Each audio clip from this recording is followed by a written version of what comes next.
มันห้องเฮียนของไอ้จอมเนาะของเตาของยงแต่ก็เป็นเพียงความฝันเนี่ยโอ้เป็นหัวหน้าห้องเด้พี่น้องเอ้ยเนาะมีกระแจไอเดียเฮาสิกลับขึ้นไปซ่อนน้องๆเพิ่นเนาะกลับขึ้นไปซ่อนน้องๆแล้วก็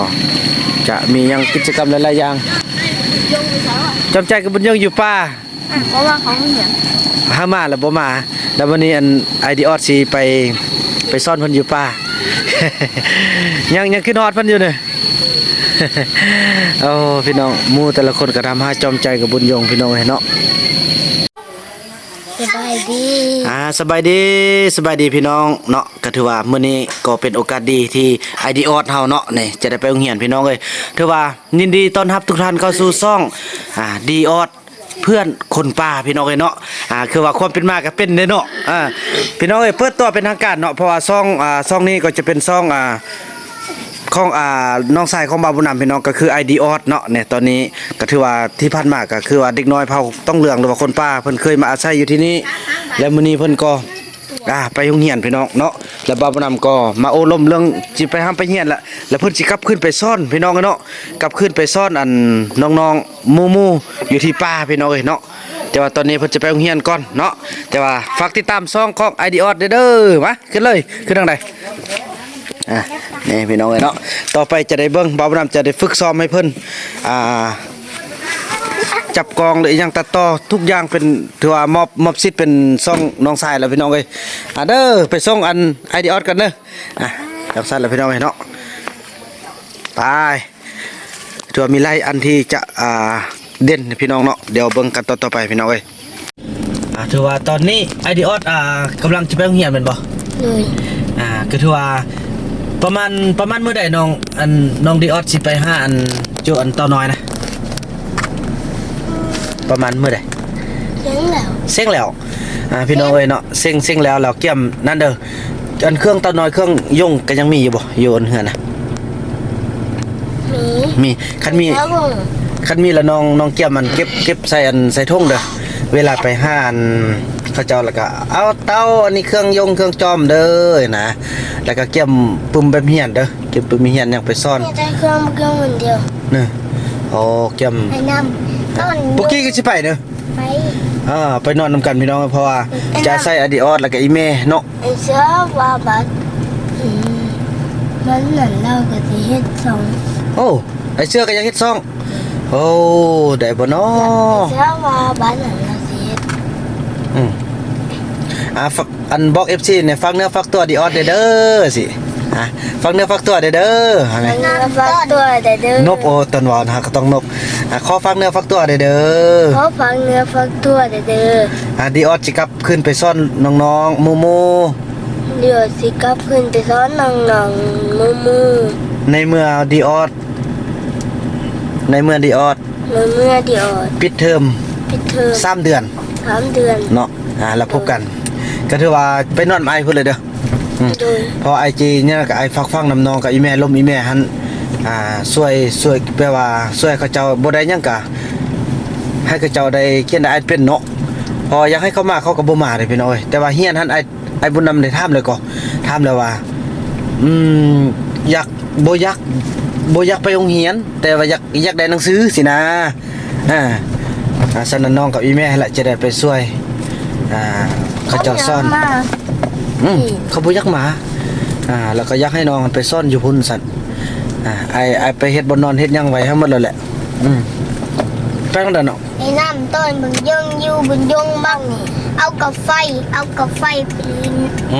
โอ้เดี๋ยวนี้คือกันแต่ตอนนี้ก็เริ่มแค่นได้แล้วเดี๋ยวนี้นะฮะน้ำบุญยงมักตัวมักตัวอยู่พี่กับมักตัวเด้อโอ้ไปพุ่นก็ซ่อนทุกอย่างอาจจะให้น้องแหละมู่กันในซ่อนว่าบ่ให้คิดตัวบ่ให้อีหยังเนาะโอ้ยพี่น้อยขึ้นฮอดเนาะขึ้นฮอดภาพเก่าที่เขาเจ้ามาแต่คือว่าแหละพี่น้อยเนาะเปิดตัวเป็นทางการพี่น้องบ่าวบุญนำก็จะได้สอนน้องการถ่ายทำการตัดต่อโดยเฉพาะคือเป้าหมายในการสอนเนาะบ่าวบุญนำก็จะให้ทางไอเดียออด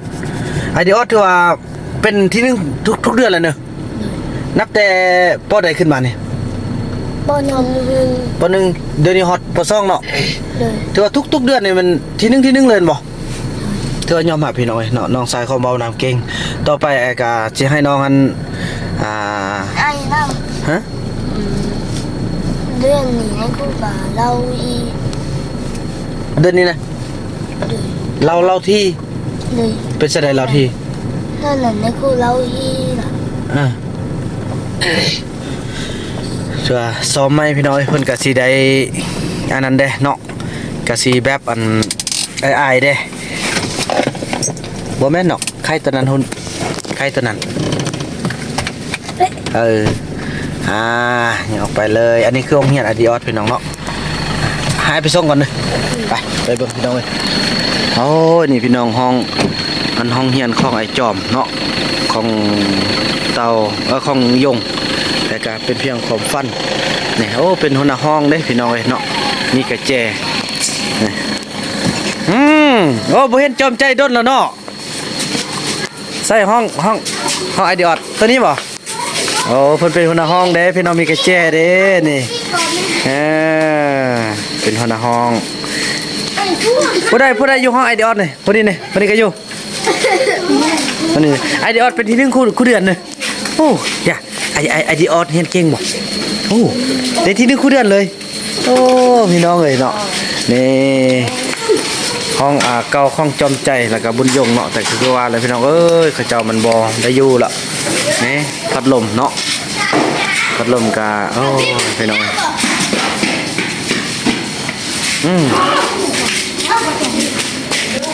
เฮ็ดเลยสิกดอันนำพี่น้องเลยเนาะได้เมื่อก่อนเด้อตัดใจไอซี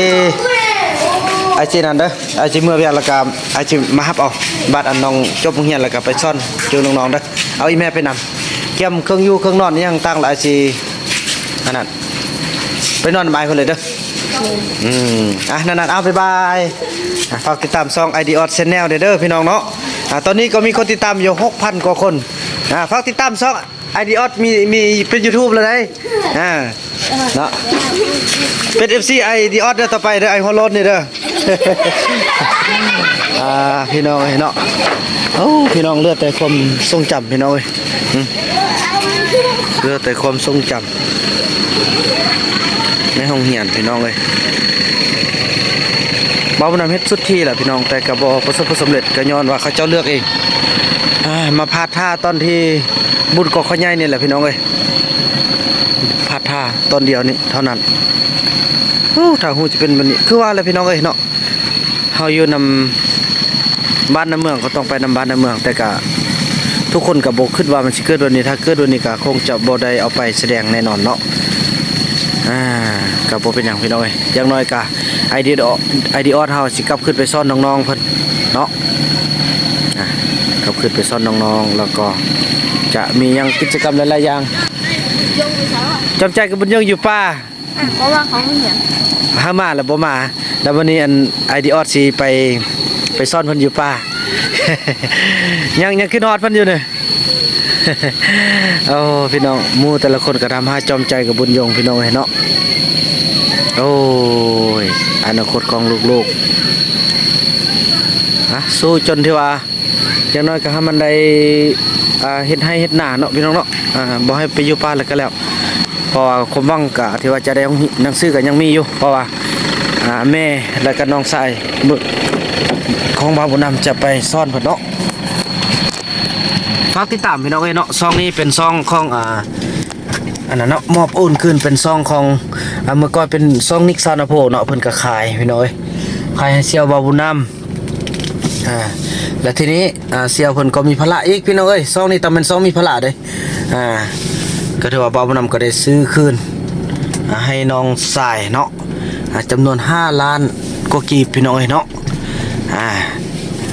ทั้งที่ว่าบ่าวบุญนำเป็นคนปั่นได้พี่น้องเอ้ยปั่นแล้วก็คือว่าแหละมีคนไปสานต่อแล้วก็บ่ไปบ่มาแล้วก็เขาเจ้าก็ขายคืนเนาะขายคืนก็ซื้อไว้ให้น้องสายพี่น้องเอ้ย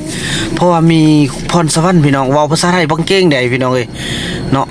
ยอมรับเลยน้องสายดีออดเก่งเป็นหัวหน้าห้องแล้วก็ได้ที่1ทุกๆเดือนเลย ถือว่าจังซั่นเลยพี่น้องฝากติดตามเด้อซองใหม่ของ